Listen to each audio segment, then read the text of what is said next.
السلام علیکم متی اللہ جان این جے ٹی وی یہاں اسلام آباد کی ضلعی کچہری G11 میں اس وقت ہم سینئر سول جج اور جوڈیشل مجسٹریٹس کی عدالت کے باہر موجود ہیں، جہاں پہ صحافی اور ولاگر اسد طور کو کچھ دیر میں پیش کیا جانا ہے۔ اسد طور کل 8 روز سے FIA کی تحویل میں ہیں، فزیکل ریمانڈ پہ ہیں، اور پہلے 5 دن کا ریمانڈ دیا گیا تھا اور اس کے بعد 3 دن کا ریمانڈ دیا گیا پچھلے اتوار کو، اور آج وہ 3 دن کا ریمانڈ بھی ختم ہو رہا ہے۔ اسد طور کو FIA نے پہلے انکوائری نوٹس جاری کیے تھے ان کے ولاگز کے حوالے سے، اور انکوائری نوٹسز میں جو الزام تھا وہ اعلیٰ عدلیہ کے ججوں پہ تنقید کا الزام تھا، اور بعد میں جب FIA نے تحقیقات کی ریمانڈ کے دوران جو ان سے سوال جواب ہوئے، پہلے تو عدلیہ کے حوالے سے ہوتے رہے، چیف جسٹس قاضی فائز عیسیٰ پر تنقید کا بھی الزام تھا، اس حوالے سے ہوتے رہے، مگر پھر اس کے بعد آہستہ آہستہ اسد طور کے جو ولاگ پاکستان کے فوجی ادارے کے حوالے سے تھے، عسکری قیادت کے حوالے سے تھے، اس کے متعلق بھی سوال جواب ہونا شروع ہو گئے ہیں۔ مگر آج کچھ مزید انکشافات ہوئے ہیں اسد طور کے اوپر لگائے گئے الزامات کے حوالے سے۔ FIA نے ایک رپورٹ جمع کرائی ہے اسلام آباد ہائی کورٹ میں بھی، جہاں پہ آج اسد طور کی والدہ کی ریٹ درخواست کے لیے سماعت مقرر ہے، جہاں پہ ایڈوکیٹ ایمان مزاری موجود ہیں، مگر کچہری میں بھی جو رپورٹ ابھی موصول ہوئی ہے اسلام آباد ہائی کورٹ میں جو جمع کرائی گئی ہے، اور ابھی کچہری میں بھی رپورٹ موصول ہونی ہے، اس رپورٹ میں کچھ مزید الزامات سامنے آ رہے ہیں، مزید انکشافات سامنے آ رہے ہیں جن کا پہلے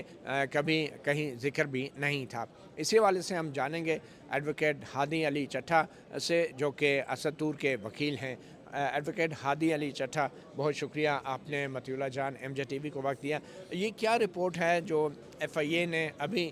درج کروائی ہے، جمع کروائی ہے اسلام آباد ہائی کورٹ میں؟ اس میں کیا نئے الزامات اب اسد طور کے حوالے سے لگائے جا رہے ہیں؟ مودی صاحب، یہ ٹیکنیکل اسسٹنس رپورٹ ہے، اور یہ بیسکلی اس کانٹینٹ کو ریز اپ کرتی ہے جس کانٹینٹ کے اوپر یہ ساری کاگنیزنس لی گئی ہے بظاہر اللیجڈلی، اور یہ کانٹینٹ جو ہے وہ اس میں ساروں میں اگر آپ URLs دیکھیں ان ویڈیو کا اور ان کا متن دیکھیں جو کہ اس میں لسٹ ڈاؤن کیا گیا ہے، تو مین ایشو اسد سے انہیں اس وقت یہ ہے کہ اس نے اپنے ولاگ میں اس چیز کو اٹھایا جو کہ پورا ملک اٹھا رہا ہے، ہر شہری اٹھا رہا ہے، کہ الیکشن کی شفافیت کو اس نے جو ہے نا اٹھایا، اور الیکشن کی شفافیت تو فارم 45 کے اپلوڈ ہونے اور دوبارہ ڈاؤن لوڈ ہونے کے بعد آپ سب کے سامنے ہی ہے۔ اپلوڈ ہونے کے بعد تو اب غائب بھی ہو گئے اب ہیں وہ غائب بھی الیکشن، ہو یہ گئے ہیں کہا جا کیونکہ رہا ہے کہ ویب سائٹ بند کر دیا، وہ والا لنک ڈاؤن کر دیا الیکشن کمیشن جی نے۔ وہ کل اپلوڈ ہوا شام کو، اور دوبارہ جب مذاق اڑا لوگوں نے اس میں دیکھا کہ یہ تو 5ویں جماعت کا بچہ پینسل سے کاٹ کے اپنے نمبر بڑھاتا ہے، اس طرح سے کیا گیا تو وہ دوبارہ اتار لیا گیا، اور اسی میں اب اس میں اگر آپ دیکھیں تو اس میں جو چیزیں مینشن کی جا رہی ہیں وہ وہی باتیں ہیں جو ہم سب کرتے ہیں، اور آپ بھی بہتر جانتے ہیں مودی صاحب کہ ولاگز جو ہیں یہ اس کا پرسنل اوپینین ہے، this is his opinion on the issue, جو فیکٹ ہے وہ تو فیکٹ ہے۔ الیکشن اگر 8 فروری کو ہو رہے ہیں اور لیٹ ہو رہے ہیں، ریزلٹ اگر لیٹ آ رہے ہیں، دوز آر فیکچوئل تھنگس، وہ تو غلط نہیں ہو سکتی، وہ تو وہ ایسے ہی مینشن کر رہا تو ہے۔ اس حوالے سے کیا الزام لگایا گیا ہے؟ اس حوالے سے الزام لگایا کیا کہ اس نے فوج اور فوجی کچھ اہلکاروں کے نام لے کے کہا کہ ان کی وجہ سے یا ان کی انوالومنٹ ہو سکتی ہے، اس کو کوئی انفارمیشن ہے، اس کو بظاہر لگتا ہے ایسا، یہ سب اس کا اوپینین ہے، یہ سب اس کا ولاگ ہے جو ایز جرنلسٹ اپنی پیشہ ورانہ خدمات میں وہ بتا رہا ہے۔ اچھا، اور اس کے بعد کیا کیا الزامات ہیں؟ کچھ سیاسی پارٹیوں کے نام بھی ہیں جن میں اس نے کہا، تو وہ تو آپ کو پتہ ہے کہ اسد جو ہے وہ اپنے ولاگز میں ایک لے مین کی طرح ڈسکس کرتا تھا، بات کرتا تھا، اور یہاں پہ بھی اس نے وہی باتیں کی ہیں۔ اب اگر ڈپٹی کمشنر کا جو ہے وہ ذکر ہو گیا، خبریں چل گئیں اس کے بارے میں، وہ آگے انہوں نے اپنی پریس کانفرنس کر دی تو اس پہ اس نے اپنا تبصرہ دیا ہوا ہے۔ اگر فیصل واڈا صاحب نے کچھ کہا تو اس پہ اس نے تبصرہ دیا ہوا ہے، تو یہ اس کے تبصرے ہیں، یہ اس کے اوپینینز ہیں، اس کو ایز نیوز نہیں لیا جا سکتا۔ اور جو الفاظ ہیں دوبارہ FIR کے جس میں وہ کہتے ہیں کوئرس کرنا، انٹیمیڈیٹ کرنا، تو ایسی کوئی ریکارڈ کے اوپر چیز نہیں ہے جہاں اسد اپنے انفارمیشن یا اپنے ولاگ کو یوز کر کے کسی کو کوئرس کر رہا ہو یا کسی کو کام کرانا چاہتا ہو، کسی کو انٹیمیڈیٹ کرنا چاہتا ہو، ایسا کچھ نہیں ہے۔ تو یہ جو رپورٹ ہے اس میں سب سے اہم اور نئی بات کیا ہے جو اب FIA نے باقاعدہ جمع کرائی ہے اسلام آباد ہائی کورٹ میں؟ اس میں اب وہ کھل کے پہلی بار پاکستان آرمی اور ISI کا نام لے رہے ہیں، اچھا، جو کہ انہوں نے پہلے نہیں لیا تھا، جو کہ انہوں نے جب ہمیں انکوائری نمبر 1 کا نوٹس دیا تو اس میں بھی انہوں نے جوڈیشری کی بات کی، نمبر 2 میں جوڈیشری کی بات کی، اور FIR کے متن میں سرکاری اداروں کی بات کی، اور کہا کہ آپ نے سرکاری اداروں کو سول سرونٹس کو ملائن کیا۔ اچھا، اگین اس کے اندر اس ٹیکنیکل رپورٹ میں یہ بھی لگا ہوا ہے کہ اس کی کاگنیزنس کس طرح لی گئی، انفارمیشن کیسے آئی، اور وہ یہی ہے کہ ایک ٹیکنیکل اسسٹنٹ جو ہیں ان کے انیس الرحمان جو ہیں وہ بیٹھ کے براؤز کر رہے ہیں، الفاظ ہیں یہ اس کے، کہ وہ براؤز کر رہے ہیں انٹرنیٹ پہ اور ان کی نظر پڑتی ہے کچھ ایسے مٹیریل پہ جو سمجھتے ہیں آبجیکشنبل ہے اور وہ اسد علی طور نے اپلوڈ کیا. تو ابھی تک ایف آئی اے نے کارروائی کیا کی ہے؟ پہلے 5 دن کا ریمانڈ، پھر 3 دن کا ریمانڈ، تو ابھی تک ایف آئی اے نے کیا کارروائی کی ہے ایویڈنس کے حوالے سے، انویسٹیگیشن کے حوالے سے؟ ایف آئی اے نے اپنے 8 روزہ، آج 8 روز ختم ہو گئے ہیں، 8 روزہ ریمانڈ کے دوران کچھ نہیں کیا سوائے اس کے کہ انہوں نے کچھ اسکرین شاٹس لگائی ہیں اس کے ولاگ کے جو وہ اون کرتا ہے، جو وہ مانتا ہے کہ میرے ولاگز ہے، میرا تبصرہ ہے، اور اس کے علاوہ اس کے گھر پہ ریڈ کیا کل. اچھا جی کل کیا کب ہوا ہے؟ کل اس کے گھر پہ ریڈ کیا انہوں نے، اور وہاں پہ سے انہوں نے ایک زونگ کی ڈیوائس جو انٹرنیٹ پرووائڈنگ ہوتی ہے ہر گھر میں ہوتی ہے، اور ایک پرانا ٹوٹا ہوا فون جو ہے وہاں سے وہ کیا ہے. اس کے علاوہ وہاں کچھ تھا بھی نہیں، نہ کچھ ایسی چیز ہے جو وہ ریکور کر سکیں. بٹ 8 روزہ ریمانڈ میں دونوں دفعہ وہ یہی مطالبہ کرتے رہے اور بتاتے رہے، عدالت میں اصلاح کرتے رہے کہ انہوں نے اسد کا فون ریکور کرنا ہے، انہیں اسد کا فون چاہیے.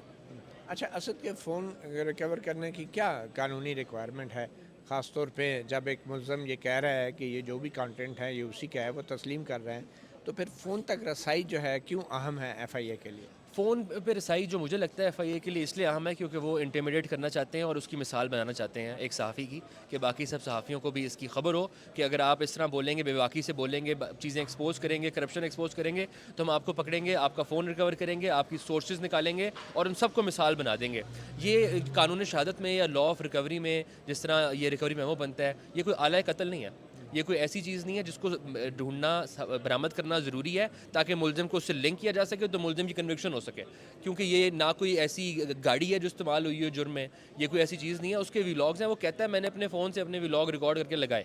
اب اس کے بعد جب وہ یہ سب مانتا ہے، اس کا فون ریکور کرنے کا مطلب ہے کہ اس کی سورسز کو پکڑا جائے، اس کے صحافی جو سورسز ہیں ان کو پکڑا جائے اور اس کی مثال بنائی جائے. تو ویسے صحافیوں کے سورسز تو پوری دنیا میں ان کو ایک پریویلیج حاصل ہے، یہ بالکل ویسے ہی ہے کہ جیسے ایک ڈاکٹر اور مریض، ایک وکیل اور اس کے کلائنٹ کے بیچ میں گفتگو خفیہ ہوتی ہے، اسی طرح صحافی اور اس کے سورس کے بیچ میں بھی جو کمیونیکیشن ہے وہ پریویلیج ہوتی ہے. تو اگر صحافیوں کا فون ان سے لینا اتنا آسان ہو جائے کہ ان کو محض ایک انکوائری نوٹس دے کے ان کو ہتھ کڑی لگا کے ان سے فون لے لیا جائے اور ان کے سارے سورسز جو ہیں وہ ریویل ہو جائے، تو پھر اس کی کیا امپلیکیشنز ہو سکتی ہیں، خاص طور پہ آرٹیکل 19 کے حوالے سے اور فریڈم آف پریس جس کے بارے میں آئین کہتا ہے there shall be freedom of press, تو اس کے اوپر کیا امپلیکیشن ہو سکتی ہے؟ یہ ہمارا جگہ سائی ہوگی، ہمارا مذاق اڑے گا پوری دنیا میں، اور پوری دنیا میں صحافیوں کو یہ پروٹیکشن حاصل ہے کہ وہ خبر کرتے ہیں اور وہ خبر اپنی کوٹ کرتے ہیں اور وہ اس پہ سٹینڈ بھی کرتے ہیں اور ان کی سورسز ہوتے ہیں.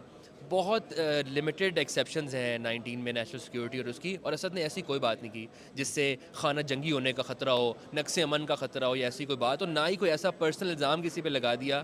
جیسے کہ پچھلے دنوں آپ کو پتہ ہے کہ چیف جسٹس کے بارے میں اس طرح کے الزامات لگ رہے تھے، اور وہ ایک بالکل ہی اصولاً طور پہ غلط بات ہے. اسد کے ولاگز موجود ہیں اس ایشو پہ بائی دا وے، جس پہ اس نے ان کی مذمت کی اور کہا کہ قادیانیوں کے کیس کے حوالے سے، اور اسد نے اس کی بھرپور مذمت کی. اور اس وقت یہ وہ ٹائم ہے جس وقت وہ کل کی تنقید بھی کر رہا تھا ان کے آفس کے اوپر، سپریم کورٹ کے اوپر، دوسرے فیصلوں کے حوالے سے. مگر جب اس نے یہ دیکھا تو اس نے کھل کے سامنے آیا اور اس نے کہا کہ یہ غلط ہے، یہ رویہ غلط ہے، اس طرح کی باتیں مت کریں کسی کی جان کو خطرہ ہو جائے. تو اگر ہم یہ کریں گے، اگر ہم فون لینا شروع کریں گے تو ہم اس ملک میں پھر آپ سمجھیں کہ جرنلزم ختم ہو جائے گا. اچھا، آج جو ہے محمد شبیر کی عدالت کے باہر ہم کھڑے ہیں. پہلے ناظرین عباس صاحب میں بول گیا تھا شاید، محمد شبیر کی عدالت کے باہر ہم کھڑے ہیں، سول جج ہیں اور جوڈیشل مجسٹریٹ. تو آج کیا کارروائی ہونی ہے؟ کیا ایف آئی اے مزید ریمانڈ مانگے گی؟ اسد طور کو پیش کیا جائے گا؟ کیا ہوگا؟ بظاہر اسد طور کو پیش کرنا تو ضروری ہے ریمانڈ ہیئرنگ کے لیے یہاں پہ. بظاہر ایسا لگتا ہے کہ ایف آئی اے اہلکار جو ہیں، جو آئی او ہیں ان کے، وہ کچھ دن کا اور ریمانڈ مانگیں گے. مگر ایسی کوئی مثال نہیں ملتی کہ 8 روزہ ریمانڈ اور اس پرپس کے لیے اس کے بعد کوئی بھی عدالت اس کو ایکسٹینڈ کرے، کیونکہ اس کا پرپس نہیں بنتا، کوئی اور مقصد نہیں ہے. آج ہمارا کیس اور ڈسچارج کا ہے، ہم بحث کریں گے کہ کس طرح ہمارے ایف آئی آر کا متن آفینسز کے انگریڈینٹ سے میچ نہیں کرتا، and there is no offence at all جو میک آؤٹ ہو. ہم ڈسچارج کی بحث کریں گے، بٹ ایٹ موسٹ جو ہو سکتا ہے اس کو جوڈیشل کر دینا چاہیے اور وہاں سے ہم اس کی پوسٹرس بیل کرا سکیں. اچھا، تو اگر ایسا نہیں ہوتا، دوبارہ ریمانڈ ہو جاتا ہے، تو پھر کتنے دن کا ہو سکتا ہے اور اس کا کیا مطلب لیا جا سکتا ہے؟ 1 2 یا 3 دن کا ریمانڈ اور ہو سکتا ہے. مگر ایسا اگر ہوگا تو ہم اس کو اگلے فورم پہ چیلنج کریں گے، کیونکہ ایسی مثالیں موجود ہیں جہاں پہ ریمانڈ کے پروسیس کو ابیوز کیا گیا ہو اور غلط ریمانڈ اوارڈ کر دیا گیا ہو اور ملزم کو بغیر کسی وجہ کے اتنی عرصہ کسٹڈی میں رکھی جائے. اگر اس کی ان دا لانگ رن ایکویٹل بھی ہو گیا تو وہ اس کا مداوع کبھی نہیں کر سکے گا جو دن وہ گزار رہا ہے اس وقت. اگر اس کی کنوکشن بھی ہو جائے تو وہ تو کور کر لے گی، مگر اگر ایکویٹل ہو گیا تو کون اس کی بھرپائی کون کرے گا؟